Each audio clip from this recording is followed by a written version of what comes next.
For too long, when federal agencies have examined a new project, their immediate question has been why.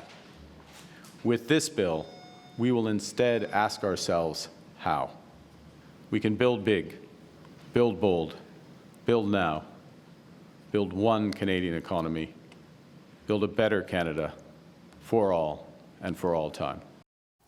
Prime Minister Carney there aiming to deliver on one of his core campaign promises, building Canada's economic firepower in the face of threats from the superpower next door. Today, the government tabled legislation that has two objectives: to remove all federal barriers to internal trade in Canada and to fast-track the approval of major nation-building projects from 5 years to 2. Carney briefed premiers on the plan in Saskatoon on Monday, and it was received with open arms, a rare show of unity at a meeting where tensions and divisions are often on display. The premiers have given Carney their lists of projects they would like to see built, whether it be a highway, a pipeline, a port, or a mine. But Carney faces a number of challenges. While Alberta sees an oil pipeline as a priority, British Columbia does not. We have a massive taxpayer-owned pipeline in British Columbia. There is a significant and important discussion that needs to be had about maximizing the value from that pipeline. It's not my job to come in and tell Premier Ford that it's extremely unlikely that there will be a tunnel built under the 401. It's not my job to come in and tell Premier Smith that her vision for a North Coast pipeline is many, many years off and there's no proponent. And there are also serious concerns amongst Indigenous leaders, despite Carney's promise of rigorous consultation. This federal proposal has the potential to violate many collective rights of First Nations, respecting the lands, the waters, the resources, our inherent rights, our title, jurisdiction, and treaty. We want to talk about fast tracking. Let's start fast tracking the basics for First Nation kids, like clean water, quality housing, modern schools, because half of them are in need of repair or needing new ones. Okay, we're going to start there with our party insiders. Greg McEachern is a former Liberal ministerial advisor. Fred Delory is a former Conservative campaign manager. And Melanie Richer is a former communications director for the NDP. Happy Friday, gang. Good to see you all. Mel, other than all of the challenges with provinces and Indigenous consultations, this is a piece of cake for the Prime Minister, right? Like, it's an ambitious agenda laid out this week. What do you make of where things stand? Yeah, it's funny. It feels a little bit like a continuation of the conversation that we were having last Friday of, I think what the Prime Minister is saying is what people are hoping to hear.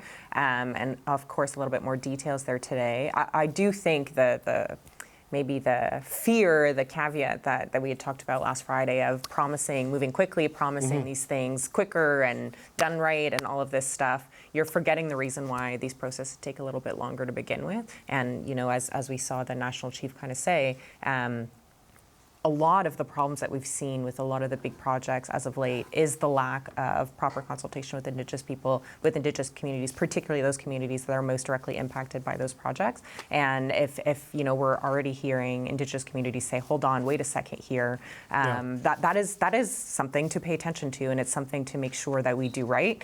It does sound like she had a good conversation with the Prime Minister, so maybe some of those things were addressed in that conversation, but that's what we're hearing, and it's hard to move fast when you're not doing those things right. So I guess that's kind of the first test that we'll see how the Prime Minister handles. Look, they're going to try to go fast without rushing it, is what it sounds like. And Greg, there's reassurance in the language that they will consult with people. And it does say in the actual legislation, Indigenous peoples whose rights recognized and affirmed by Section 35 of the Constitution, who may be adversely affected, they must be consulted. It's not a may, it is must. Yep. And that means something in legislation, but the history of the country, you understand why the groups might be skeptical.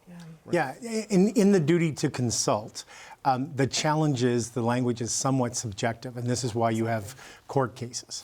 So I think that's part of it is the government has a duty to inform and explain, listen, find out what the potential problems would be, and detail how they're going to address those challenges. And when they don't, this is where things can get bogged down in the courts. Look, every new government comes in with a lot of energy and a lot of hope. we're in a kind of a unique time because, this time last year, we probably didn't expect that the same party would be in power after the next election. Fred. Fred called it every week. That's why you were calling. That's why you're calling for an election so much. So That's good.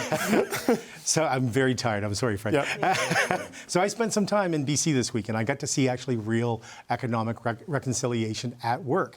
And when you see it and when it's working, it is phenomenal.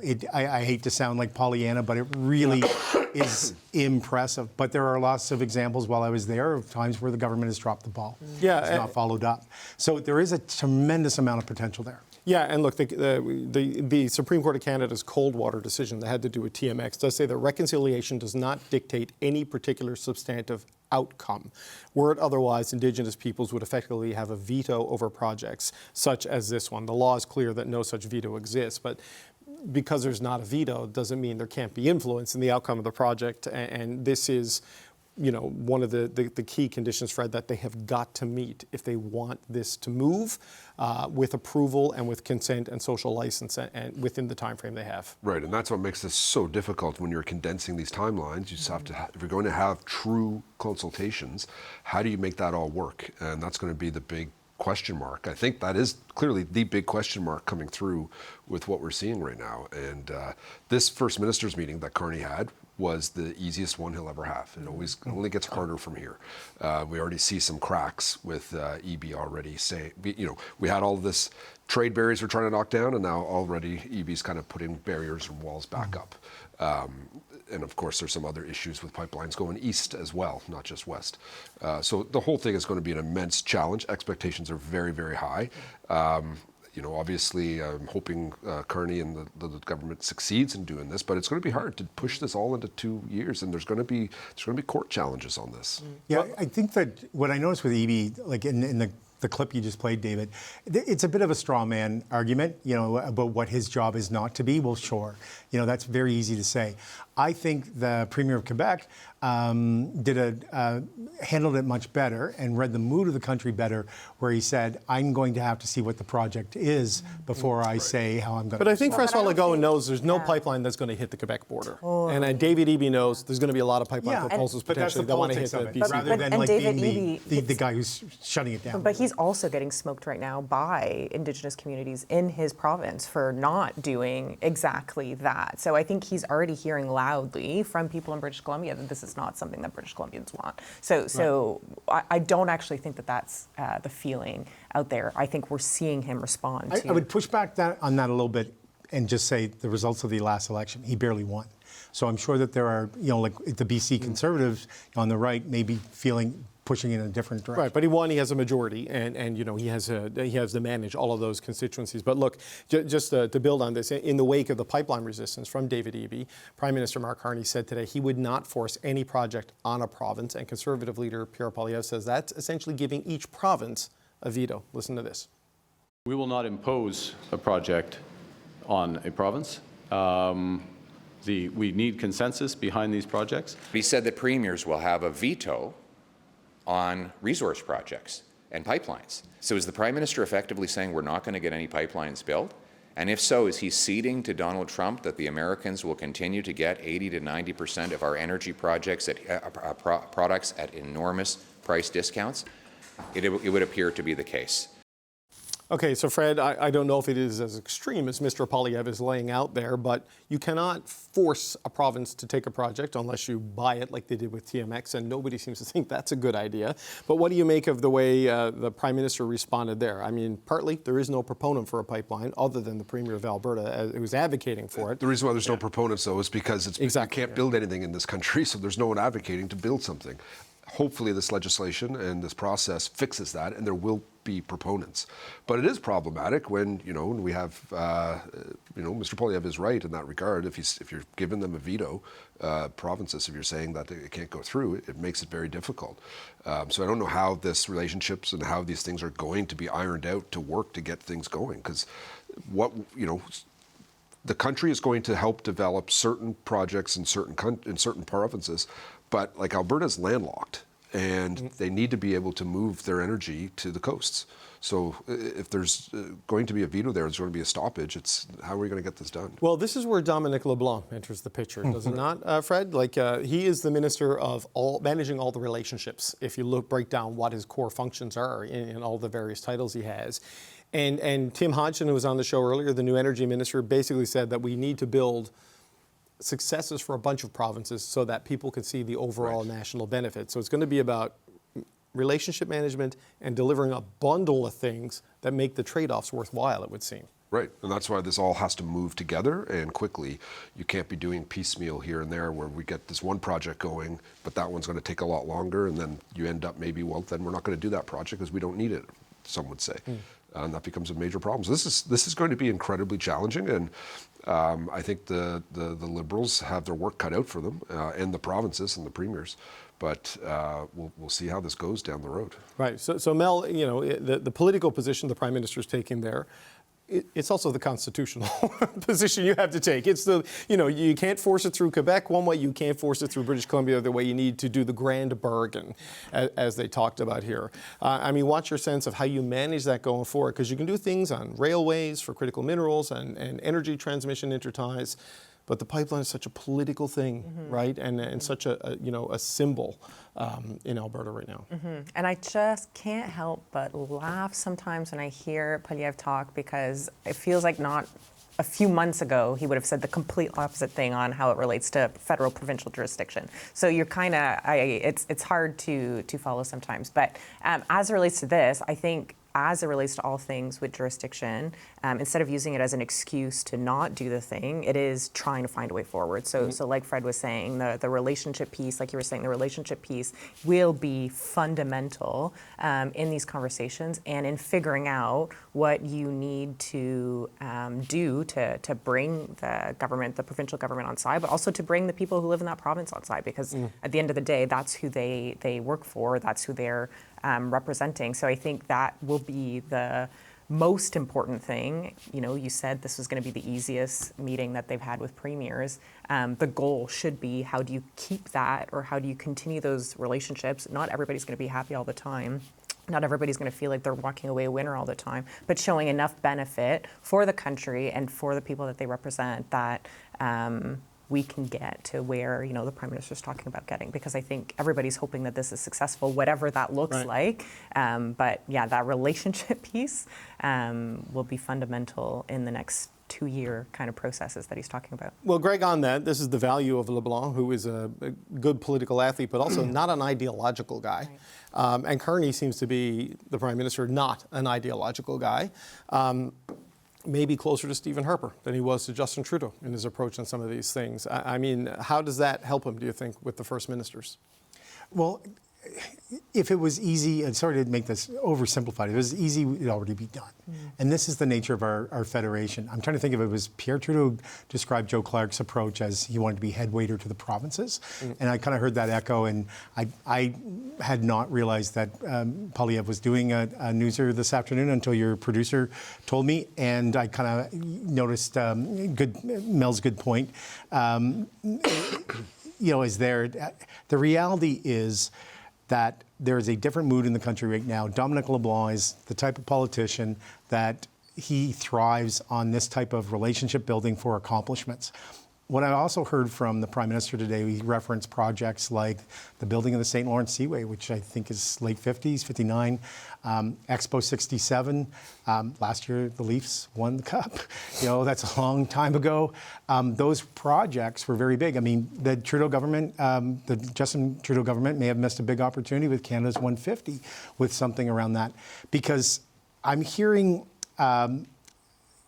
you know, right of center columnists, think tanks talk about the decline of the Canadian economy over the last 20 years. And look, I heard this last year, but it was often accompanied by a lot of rhetoric. The Conservatives were 20 points up in the polls, and I kind of put it in that wash and kind of ignored it.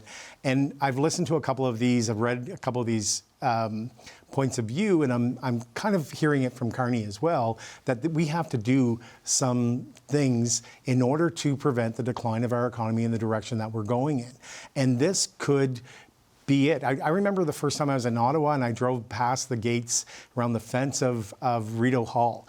And that was a governor general during the Depression who was worried about unemployment and people starving, and it was a make-work project. Sometimes it's as basic as that.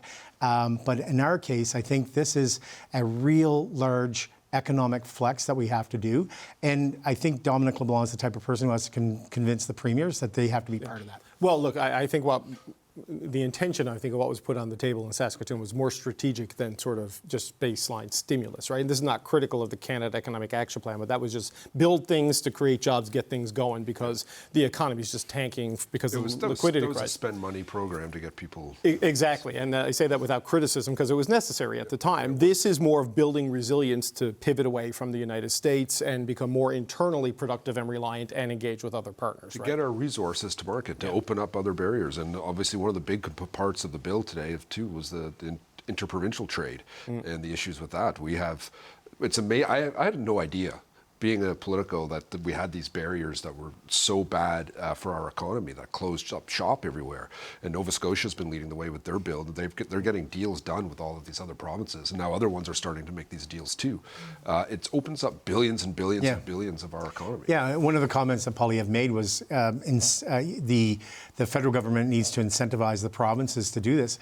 They're already doing it, and they're leading the way. The incentive is growth and prosperity. I'm not sure a subsidy is what it takes. I mean, I'm not criticizing Mr. Poliev's pitch, but I don't think that's where the current government is, and I'm not sure that's necessarily where some of the provinces are on the big picture stuff that really unlocks wealth. But look, let's talk a bit about what's motivating all of this, because this week, Donald Trump, he doubled his tariffs on steel and aluminum, and to this point, Canada has not retaliated. And here's what the Prime Minister said in explaining why they didn't do it right away. We will take some time, not much, some time, because we are in intensive discussions right now with the Americans on the trading relationship. Those discussions are progressing. I would note that the American action is a global action. It's not one targeted at Canada. So we will take some time, but not more, before we respond. Okay, so that is Prime Minister Mark Carney from earlier this week. And Melanie, the bit that this is a global action, not one that is particularly targeted at Canada, is what jumped out to me, because that explains why rapid retaliation, I think, didn't happen. Don't make it about Canada when you're trying to solve your larger issues. What do you make of this approach?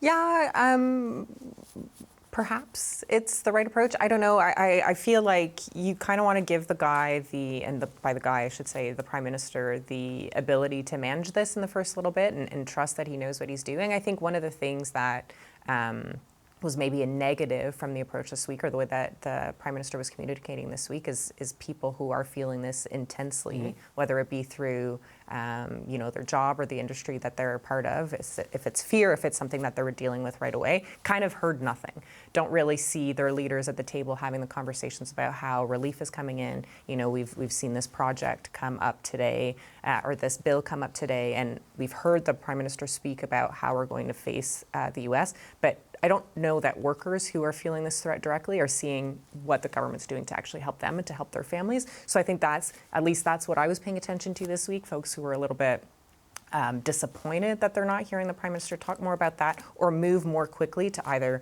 fix the eye to address some of these job losses and help those families out. But I'm trying to give the Prime Minister grace to see how this goes with the U.S. and see if that is the right approach. But yeah, those folks who are hurting are hoping for a little bit more, I think. Yeah, they have made some changes, the EI, waiving the waiting periods and expanding job sharing. But, you look at things like Algoma and other steel, they would like to find a way to keep the job, not lose the job, and be supported. And that's where the challenge is. And, Greg, there is this push, it seems, with the G7 coming up on the 15th, 16th, 17th of June. The hope is they can have something to lift this pain by them. And we find out the Prime Minister and the President have been texting and talking at night, which is perhaps not a surprise, but revealing about how directly involved the Prime Minister is on this. I mean, what's your sense of the pressure all of this is putting on Mark Carney with Donald Trump coming to town in about 10 days? Initially, a bit of amusement in the reaction from media, because I think they've been evolved to expect the Justin Trudeau style, which might have been perhaps not a statement revealing this, but there might have been like 18 people leaking that this is going on because this is showing progress and then we're actually doing busy I do work. miss that a little bit. Not gonna lie. Not gonna lie. Yeah. But, there's also something to be said for, not revealing anything until you have something to reveal. It does seem to be very much the Prime Minister's style not to do that. But I also think, we watched a little bit of a soap opera in American politics this week with Donald Trump and Elon Musk. God, yeah. And so there's a lot of other things going on. And I think that, the biggest changes that will affect or improve the way Donald Trump approaches things like tariffs is not going to be as strong from any one country as it is going to be from the things that trigger him and his own his popularity, unpopularity. The nickname taco that it came from Wall Street, for example, was, it stung, is what all the reporting told us.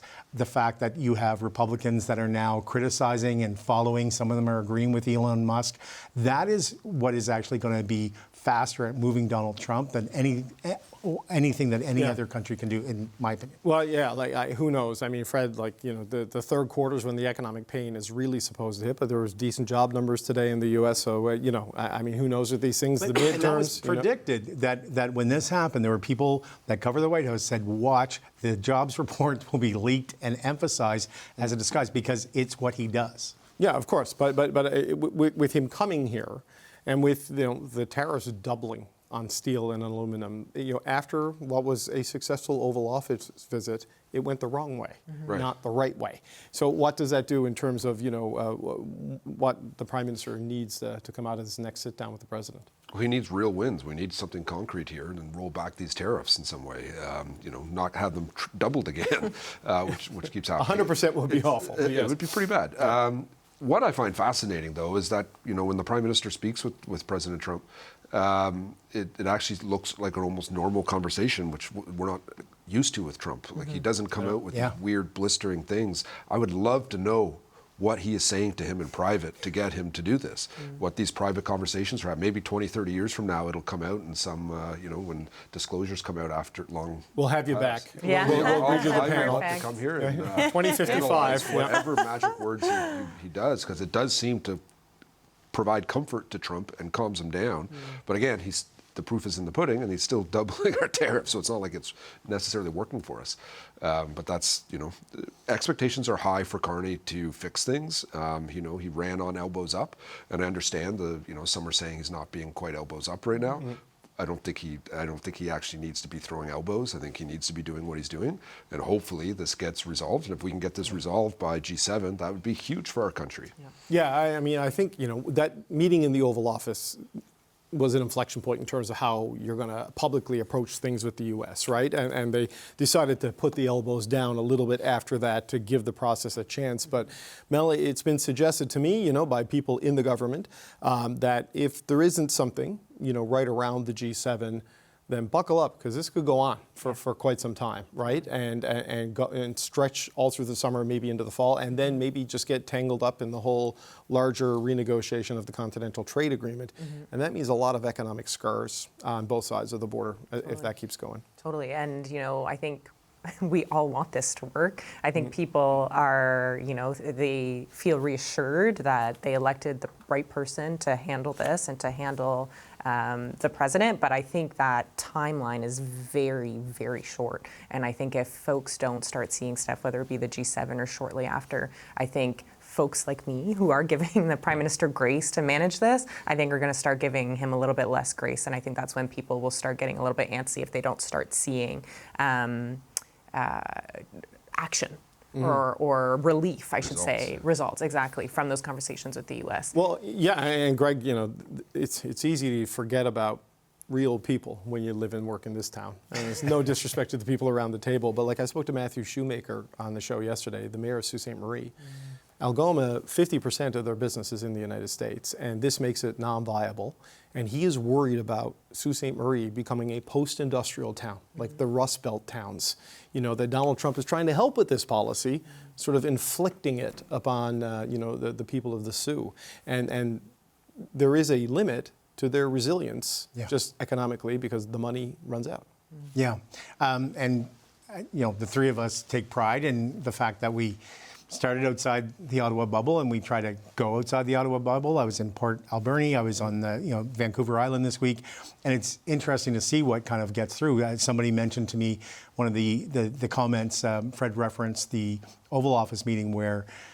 When Prime Minister Carney talked about the owners of Canada, those are the things that have kind of, broken through.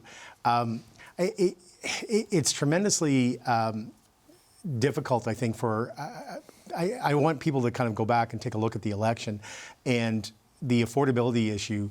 I think the Trump issue and the affordability issue, to me, were entirely intertwined. And I think the Conservatives had perhaps a mistake where they saw them as different issues. But if you were looking at what Donald Trump was doing to potentially your industry or even your retirement savings, it was part of the bigger picture. And people, I don't think people have forgotten that. And they're still tensed that this is what Donald Trump could this is the havoc he can do wreak on every part of your life. Well, look, the calibration you face as a government, and an economy the size of Canada, we're dealing with the U.S. is a very difficult one, right? Because you want to hold out and be strong to get a desirable outcome, but the longer you hold out, the more damage there is, and so balancing that is going to be tough.